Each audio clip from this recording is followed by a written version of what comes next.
Hello, আবারও চলে আসলাম তোমাদের কাছে একটা ব্লগ নিয়ে, ডেলি ব্লগ এটা। আজকে মায়ের বার্থডে সেলিব্রেট করতে আমরা যাচ্ছি, আগে যেটা বলেছিলাম।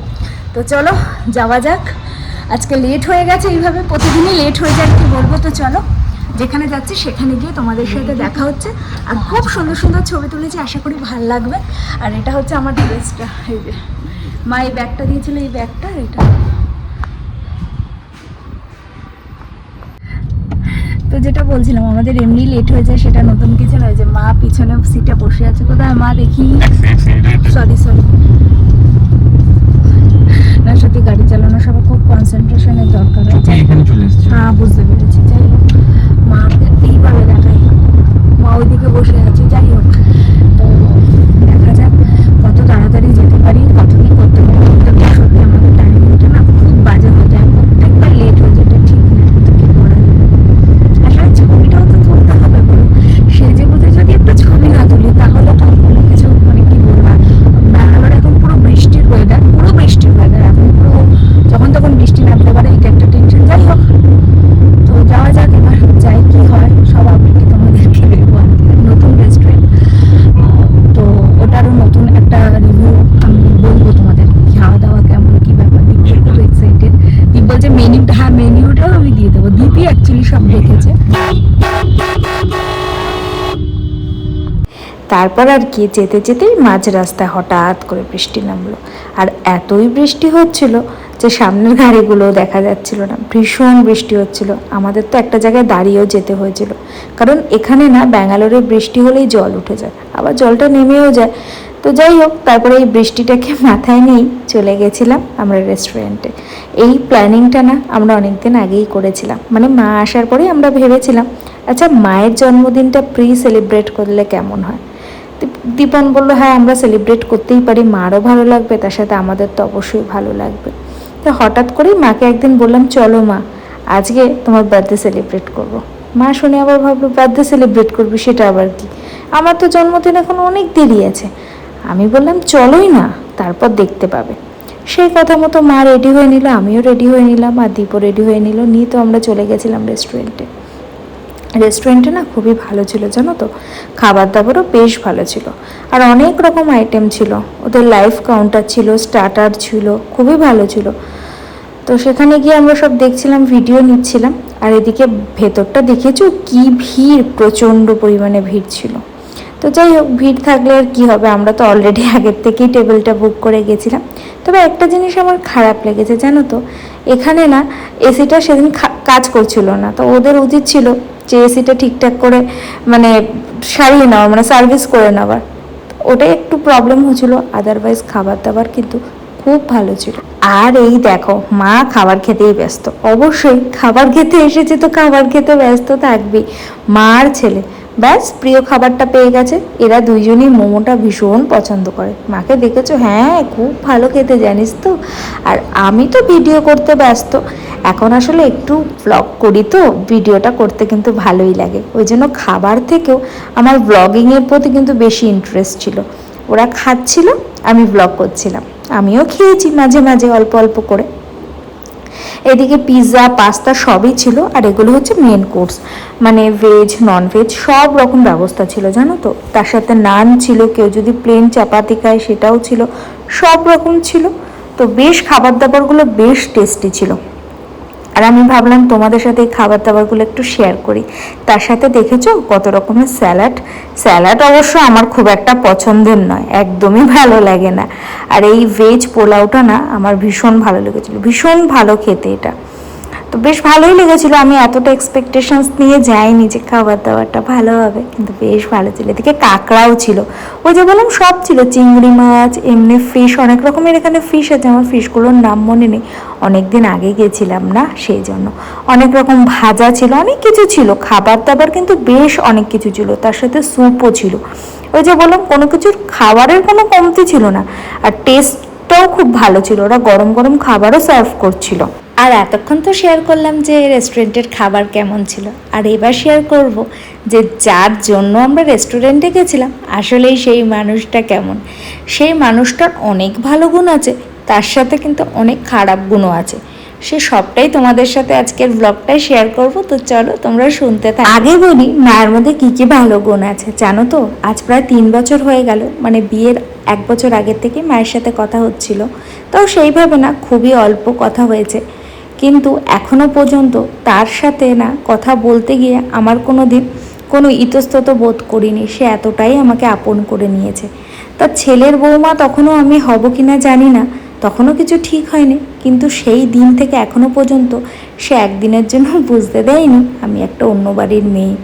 আমার কিছু রেস্ট্রিকশানস আছে, আমি সব কাজ করতে পারবো না, সব সময় সব কথা সবাইকে বলতে পারবো না, কোনো দিন আমি তার থেকে সেটা পাইনি। সব সময় তার থেকে আমি সাপোর্ট পেয়েছি।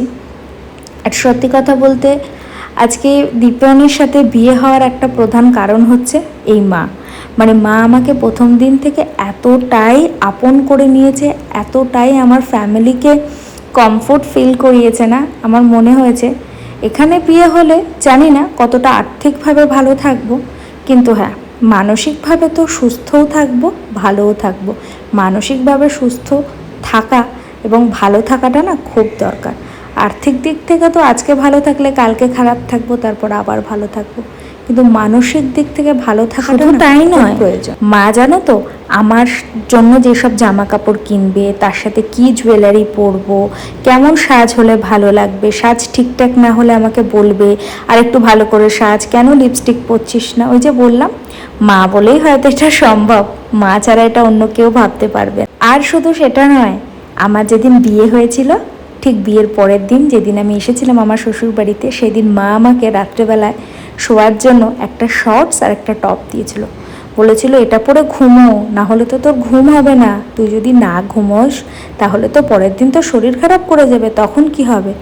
এটা সত্যি আমার মায়ের পরে যদি কেউ ভাবে সেটা হচ্ছে আমার শাশুড়ি মা। আমি কম্পেয়ার করছি না, কিন্তু সত্যি কথা, ওই যে বললাম আমার মা বাবার হয়তো কোথাও গিয়ে একটা মনে শান্তি আছে, কারণ আমার মা বাবা জানে শুধু ছেলে নয়, ছেলের সাথে আমি আরেক জোড়া মা বাবা পেয়েছি যারা সত্যি আমার কথা ভাবে এবং আমার কথা চিন্তা করে। আজ পর্যন্ত আমি আমার শাশুড়ি মায়ের কাছে কোনো দিন শুনিনি যে তুই কেন কিছু পড়ছিস না, তুই কেন শর্টস পরে কোথাও বেরোচ্ছিস। বিশ্বাস করো, বিশ্বাস করবে নাকি জানি না, শুধু শাশুড়ি মা নয়, আমার শ্বশুর মশাইও যখনই আমি কোথাও যেতাম বা তারা হয়তো কোথাও যেত, আমার জন্য না আমি যেই সমস্ত ড্রেস পছন্দ করি সেগুলো কিনে নিয়ে আসতো। এটাকেই বলে ভালোবাসা। তুলনা তো কখনোই বাবা মার সাথে করব না, কিন্তু আমি কিন্তু সত্যিকারের আরেক জোড়া বাবা মা পেয়েছি। আমার বাবা মার তুলনা তো, আমার বাবা মা তো আমাকে জন্ম দিয়েছে, তাদের কাছে অবশ্যই আমি সবসময় কাছের হব, কিন্তু আরেক বাবা মা যে তার ছেলের পরেও যদি কাউকে ভালোবেসে থাকে সেটা আমি। অবশ্য কখনো কখনো কিন্তু তার ছেলের থেকেও বেশি আমাকে ভালোবাসে, কিছু কিছু ক্ষেত্রে কিন্তু এটা আমি বুঝতে পারি। আর এবার বলি মায়ের কি খারাপ গুণ আছে। কি খারাপ গুণ জানো? মা কোনো দিন কারোর খারাপটা দেখতেও পারে না, বলতেও পারে না। যতই সে মায়ের খারাপ করুক না কেন বা খারাপ, মা অনেককে আর্থিকভাবে অনেক সাহায্য করেছে, সেই পড়াশোনার দিক থেকে বলো আর মানসিক দিক থেকে বলো, অনেক রকম সাহায্য করেছে, কিন্তু তারা কিন্তু মায়ের দামটা দেয়নি, মানে মাকে তার যোগ্য সম্মানটা দেয়নি। এটা আমি নিজের চোখে দেখেছি, যার জন্য আমার খুব রাগ মায়ের প্রতি, যে মা আচ্ছা তুমি কেন তাদেরকে এত করো, এত তাদের কথা ভাবতে। তখন সেই উত্তরে মা কি বলল জানো? মা আমাকে বলল, দেখ আমি তো পড়াশোনা শিখেছি, আর আমার বাবা মায়ের শিক্ষায় একটাই কথা বলে, আমার সাথে যদি কেউ খারাপ করে আমি যে তার সাথেও খারাপ করব সেটা নয়। তো এইটা শুনে আমি একটাই কথা বুঝলাম, যে মা তোমার থেকে আমার অনেক কিছু শেখার আছে। মা অনায়াসে হাসতে হাসতে কি সুন্দর বলে ফেললো যে আমার সাথে খারাপ করছে, করুক না, আমি কেন করব। ওই যে বললাম যত দিন যাচ্ছে মায়ের থেকে যেন আমার অনেক কিছু শেখার বাকি হয়ে রয়ে গেছে। তাই না, মা কিন্তু আর্থিক দিক থেকে বলো, পড়াশোনার দিক থেকে বলো বা জামা কাপড়ের দিক থেকে বলো, মা অনেককে অনেক হেল্প করেছে, কিন্তু তারা কিন্তু কোনো দিনই মায়ের এই হেল্পের প্রতিদান তো দেয়নি, উল্টো মাকে বাজে কথা বলেছে। ওই যে কথায় আছে না, স্বার্থ ফুরিয়ে গেলে আর তাকে দরকার হয় না। মা এটা পরে বুঝতে পেরেছে, কিন্তু আমার একটাই মায়ের ওপরে দুঃখ বা ক্ষোভ যাই বলো না কেন, আমি সবসময় মাকে বলি আচ্ছা তুমি কেন তাদেরকে কিছু কড়া জবাব দাও না। মা তার উত্তরে কি বললো জানো?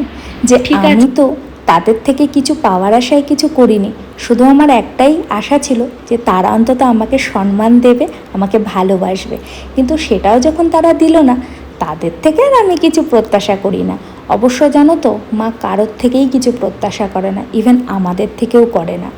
মা সবসময় একটাই কথা বলে, আমি আমার কাজ করে যাব, তোমরা তোমাদের কাজ করবে। তোমরা এখন বড় হয়েছো, নিজেরা বুঝতে শিখেছো, তোমাদের যেটা ভালো মনে হবে সেটা করবে। মা কোনো দিনই আমার আর দীপের কোনো কিছুতে কোনো ব্যাপারেই হস্তক্ষেপ করেনি। শুধু তাই না, উল্টো যদি আমি মাকে কিছু বলি, মা বলে ঠিক আছে, তোমরা তোমাদের সাথে তোমাদের মতন কথা বলে ব্যাপারটাকে মিটিয়ে নাও। আর এইদিকে তোমাদের সাথে গল্প করতে করতে দেখো মায়ের জন্মদিনের কেকটাও চলে আসলো, আমরা কেকটাও কেটে নিলাম। মা না ভীষণ খুশি হয়েছে, আর তার থেকেও বেশি খুশি হয়েছি আমরা, জানো তো, কারণ মাকে একটা ছোট্ট একটা দিন উপহার দিতে পেরে। আসলে মা বাবার জন্য তো সেরকম কিছু করার সুযোগ আমরা পাইনি, যদি কখনো পাই নিশ্চয়ই করব। তবে এই ছোট্ট ছোট্ট খুশিগুলো দিতে পেরে আমরা কিন্তু ভীষণ খুশি। আর মা অবশ্যই খুশি। সব খুশি না মুখে বলে প্রকাশ করা যায় না, চোখেই সব কিছু প্রকাশ। তবে কি জানো তো, আমি মাকে মাঝে মাঝে প্রশ্ন করি, আচ্ছা মা, তোমার খারাপ লাগে না তোমার সাথে যারা খারাপ করেছিল? মা তার উত্তরে কি বলে জানো? না রে, আমার আর তোর বাবার কারোরই খারাপ লাগে না। আমাদের সাথে যারা খারাপ করেছে সেটা তাদের নেচার, আর আমাদের নেচার হলো তাদেরকে হেল্প করা। এই শিক্ষাটাই তো আমরা পেয়েছি, তারা হয়তো সেই শিক্ষাটা পায়নি। যাই হোক, মানুষগুলোকে নিয়ে আজকের দিনে নাই বা কথা বললাম। আসলে সেই মানুষগুলোকে নিয়ে কথা বলতে গেলে আমার রুচিতে বাধে। তবে জানো তো, মাদের ভীষণ ধৈর্য বলেই তারা সব কিছু মানিয়ে নিয়ে সবাইকে নিয়ে একসাথে থাকার চেষ্টা করে। শেষ অবধি হয়তো হয় না, কিন্তু তাদের ধৈর্য অপরিসীম। সেটা আমার মাই বলো বা এটা শাশুড়ি মাই বলো। তো আজকে মায়ের জন্মদিনে আমি তোমাদের সাথে মায়ের অনেক কিছু শেয়ার করলাম। তোমাদের কেমন লাগলো বলো। আমাদের খাওয়া দাওয়া ডান, আর এই যে মুখ শুদ্ধি, আর এদিকে দেখো কত বড় একটা কেকের বাক্স দিয়েছে। তো এবার বাড়ি যাব, তো বাড়িতে গিয়ে তারপর তোমাদের সাথে শেয়ার করছি সবটা। আর মাকেও একটু জিজ্ঞাসা করবো যে মায়ের কেমন লেগেছে আলটিমেটলি আজকের পুরো দিনটা, মানে বার্থডে কেমন লেগেছে মা? খুব ভালো লেগেছে। খাবার দাবার কেমন লেগেছে? খুব ভালো। তো মারও খুব ভালো লেগেছে। তো যাই হোক, চলো এখন বৃষ্টি হয়ে মোটামুটি ঠিক আছে, বাড়ি গিয়ে আবার অফিসও করতে হবে। তো চলো বাড়ি গিয়ে আবার দেখা হচ্ছে। এখন বাজে 6টা, এখন পাক্কা 6টা বাজে, আর বাইরের ওয়েদারটা এত ভালো হয়ে রয়েছে না। এই দেখো,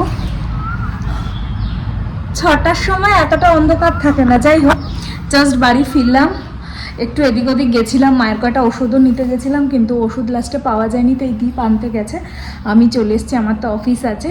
তো চলো, মা ওইদিকে চলে গেছে, ওখান থেকে যে কেকটা কাটা হয়েছিল সেটাও দিয়ে দিয়েছি। তো আমি এখন চেঞ্জ করে অফিস করতে বসবো।